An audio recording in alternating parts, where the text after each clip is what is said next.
YouTube, what's going on? Market recap. Be sure to like, comment, subscribe for anything else that you guys want to see. Starting off, NASDAQ. The first thing I kind of want to talk about actually is the idea for the rest of the week, more so. Likely they're not going to be wasting the previous week's sell side that they ran, running this RTH low, and the idea of this range is balanced, this is balanced, this is balancing this LR here.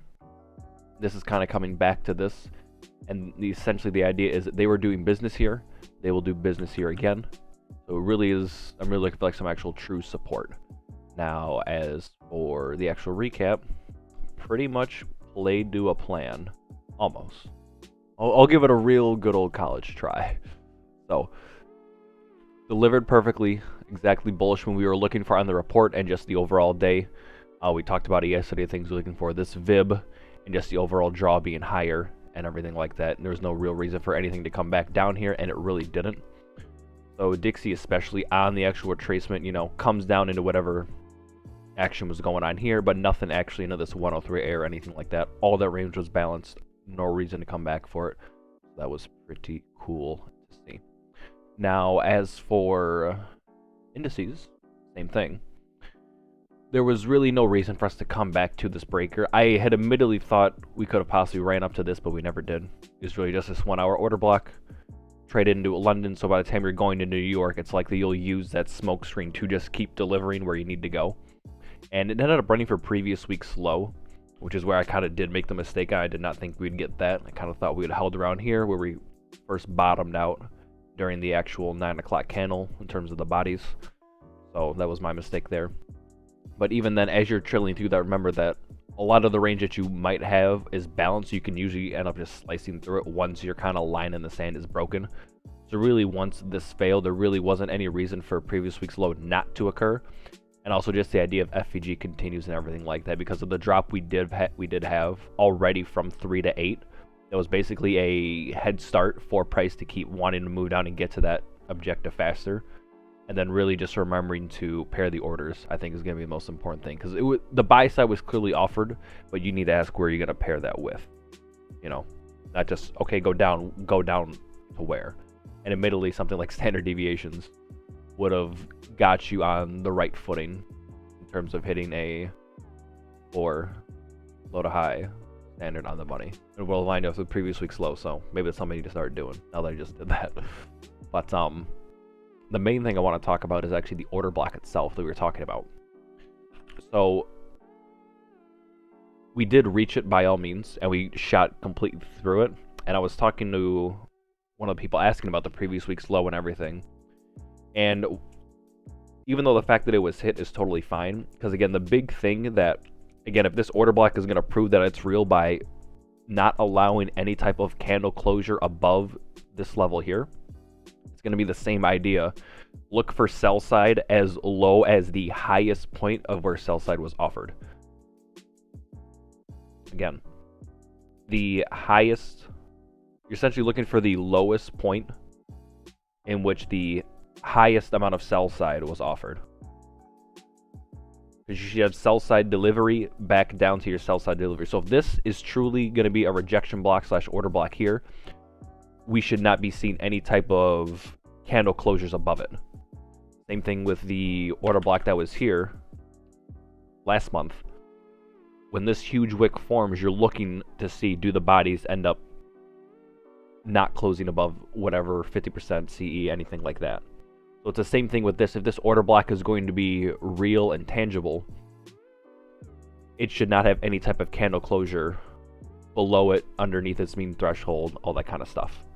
And again, this really should just be accumulation to just keep going higher. And the fact that we took out previous week's high just already from Monday, and then previous week's low as well, you essentially have a brand new dealing range now to work with. As this is essentially your new EO / dealing range. Last time you took buy side, last time you took sell side, so you can kind of trade off of that.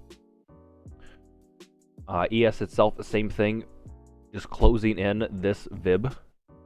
Now what's important to note about a VIB is it needs an up candle and a down candle to be balanced. So even though like this one here, we have the up close candle, it's missing a down close body. This having a down closed body is missing an up closed body at this exact same price level. It doesn't always have to occur the next candle.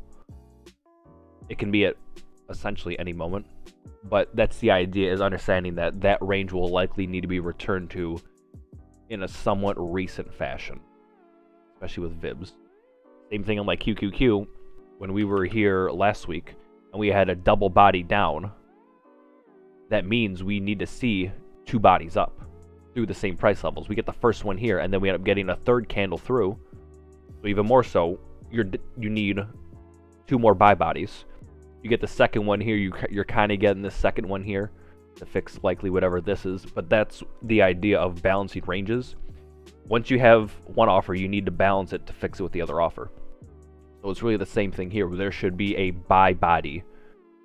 You're not looking for the sizing or anything like that, or the duration. You're just looking for seeing essentially a body of a candle going through that price level at some point. Like I said, it doesn't have to be the next candle. It can be the next few or anything like that.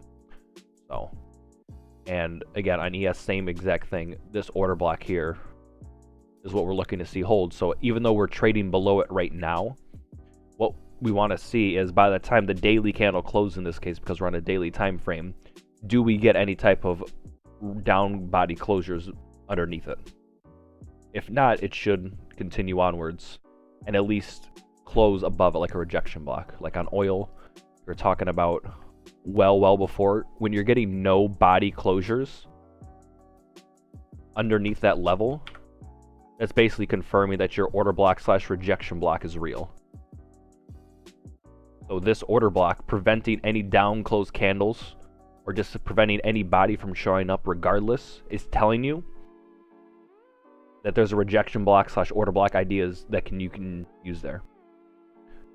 Now with this one being a weekly, that means multiple candles, multiple weeks, etc. should reject from that level.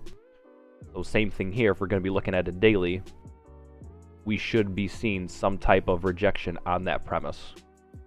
Meaning we shouldn't be seeing any type of closes below the order block if the order block is still going to be active. So that's the main thing I wanted to give and take away. And I'm sorry for who was fried with the previous week's low taken out. But again, it's one of those things where bodies tell the stories, wicks do the damage, the cheesy line. But when you're using PDAs to see if they're still there or active, that's pretty much what you have to go off of. And you have to let the candles close in order to confirm that idea. So when you're offered something underneath that level that you think is supposed to hold, you can take it and use essentially a time-based stop loss and just exit if it closes below that level by the time the candle's done. So we should see closures above this level, even though it's trading below it right now. But it's a daily, so we can see intraday movement underneath there, or even today, the intraday movement underneath that level on a smaller time frame, but the actual daily refuses to close below it. So that's really the big thing there that I want to make a really good takeaway on, because like at 455 it stops right above it. So that's what we're really going to be looking for. As for the day itself, market just trading up, Turtle Soup London, so then your high a day. And then again, just the way it was moving into it, setting LR, it just allowed for a huge flush through. Gold did the very classic indice move instead. Just melt up the entire thing so you can just run it all on the report, and then admittedly it did it afterwards until about 10 o'clock. So well over 300 pips on that move low to high, so very cool. GU, same thing. Stacking that LR, or just the sell side in general. Trades all the way up into it before the release. Yes, you can have melt-ups like this and it goes, but it's a lot less likely. And again, because of its being USD CPI, you can use it at many pairs and essentially come up with an answer prior, right? So like EU, GU, they were all looking bearish. We had the LR that we pointed out yesterday, trading up to NIFG, in this case a breaker as well, just to slam through it. GU trading underneath this. We had UJ looking bullish, trying to go for higher time frame ideas. already sweeping out this low on turtle soup, so no real reason to come back underneath here. Turtles aren't going to house liquidity. And then gold, same thing. We already talked about them as well, running for that previous week's low all the way through there. So it's just using essentially the news as smoke screens. So that's a whole nother thing. So, but that's kind of what I'm going at or looking for the rest of the week. At least they were doing business here. This is a move fast enough to trap people to think the top is in. Really, same thing on FOMC. Get everybody to sell, run it up. Pretty much every top had to get made prior as well. That's really the big thing, is it's going to just generate sellers at a quote-unquote a premium or a high price relative, but understand that there are still sellers there, and sellers are being generated there by force. That is allowing some type of essentially sell orders to be generated, and that's allowing smart money to buy and then ideally continue. So, and one thing I'll leave you with that has me thinking that the high is not in yet is retail has to get in first so they can get wiped out, and then it can go.